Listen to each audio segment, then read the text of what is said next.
Welcome to our channel. Today we're diving into a topic that many of us can relate to: why love hurts. We crave love. We search for love. We dedicate ourselves to finding love, building love, and making it last. But sometimes, love just plain hurts. Let's be honest, folks. Love is a battlefield. It's a beautiful mess of emotions, and sometimes those emotions aren't all sunshine and roses. Sometimes love throws us curveballs, leaves us feeling lost and heartbroken. But you know what? It's okay to admit that love can hurt. It's part of the human experience. So if you've ever felt the sting of love gone wrong, know that you're not alone. Stay tuned as we explore the top 5 reasons why love can be so painful. We're going to break it down, understand those painful emotions, and learn how to navigate the ups and downs of love. Let's talk about expectations, folks. We all have them, especially when it comes to love and relationships. We have an image in our minds, a picture of how we want things to be. Maybe it's based on our past experiences, our upbringing, or even romantic comedies. But here's the thing about expectations. They can be silent relationship killers.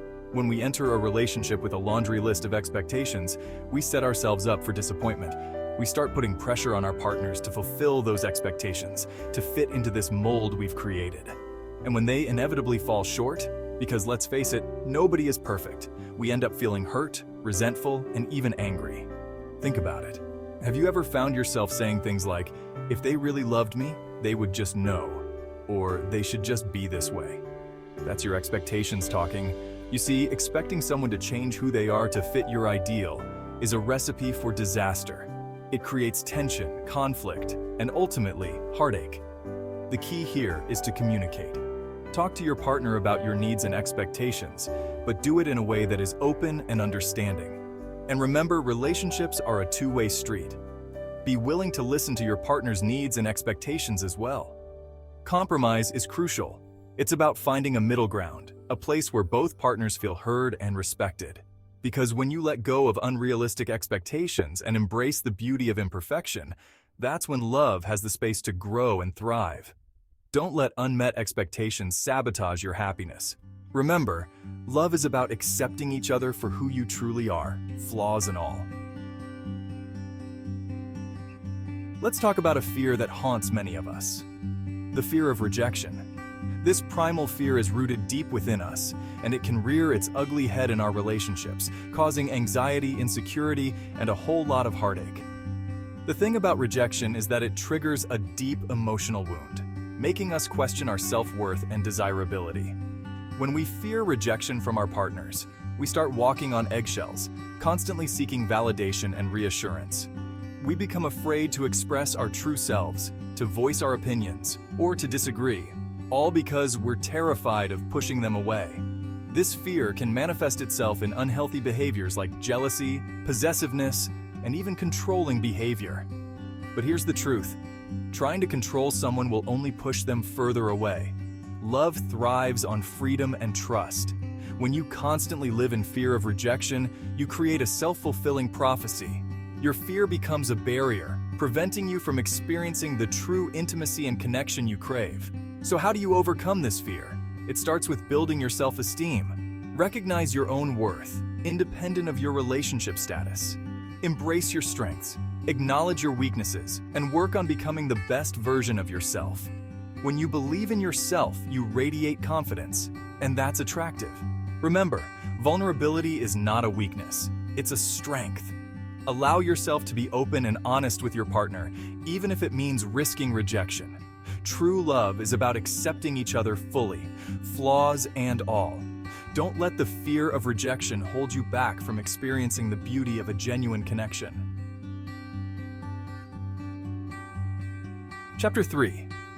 Past trauma. The ghosts of relationships past. We all carry baggage from our past, folks. It's part of what shapes us. But sometimes that baggage takes the form of unresolved trauma, and it can cast a long shadow over our present relationships, leading to pain, conflict, and even self-sabotage. When we experience trauma, whether it's from childhood experiences, previous relationships, or other life events, it can leave deep emotional scars. These scars may not always be visible, but they can affect how we interact with our partners, how we perceive love, and how we respond to conflict. For example, someone who has experienced infidelity in the past may struggle with trust issues in their current relationship, even if their partner has given them no reason to doubt their fidelity. Past trauma can also manifest itself in other ways, like fear of abandonment, emotional withdrawal, or difficulty communicating needs and feelings.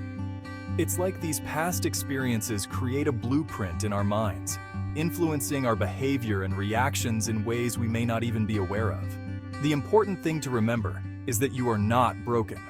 Trauma is not your fault, and you don't have to let it define your future. Healing is possible, but it takes time, effort, and often professional help. Therapy can provide a safe and supportive space to process these past experiences, develop coping mechanisms, and challenge negative thought patterns. Communication is key. Talk to your partner about your past traumas and how they might be affecting your relationship. Remember, vulnerability can strengthen your bond. Be patient and understanding with yourself and your partner. Healing from trauma is a journey, not a destination. And remember, you deserve to experience love that is healthy, fulfilling, and free from the shadows of the past.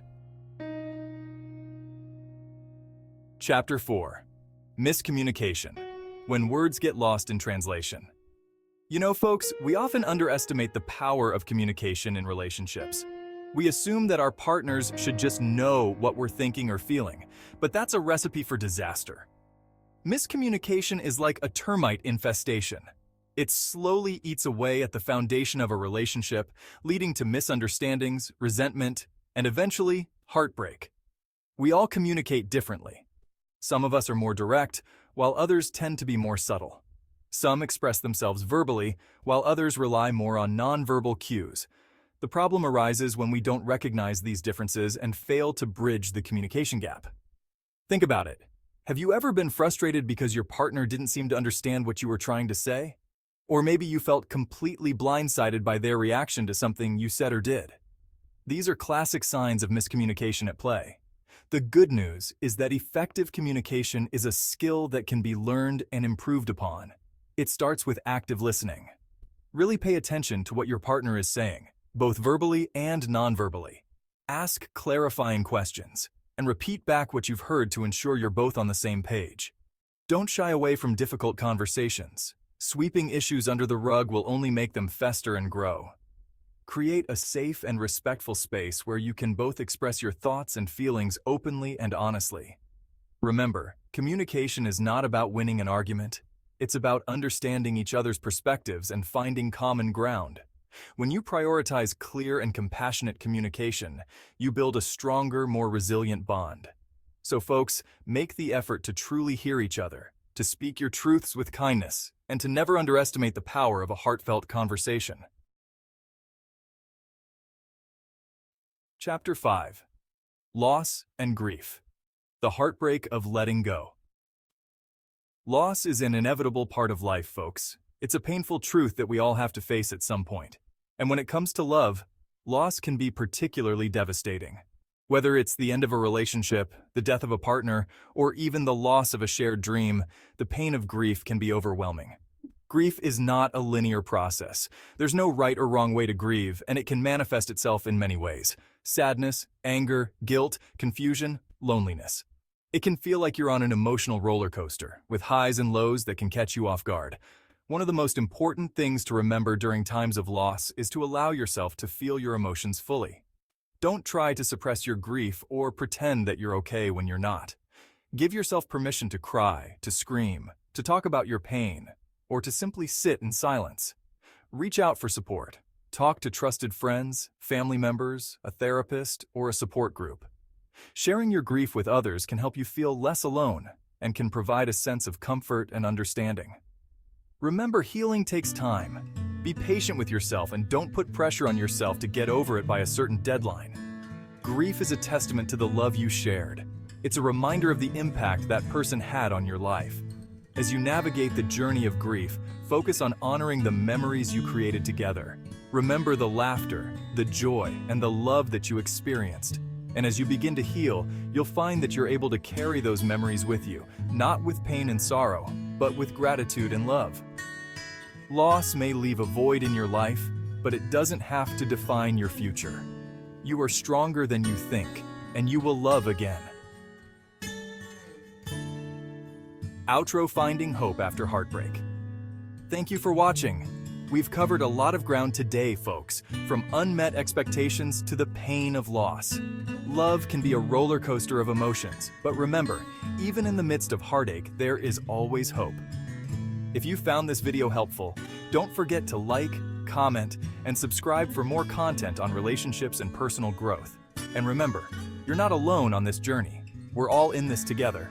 See you next time.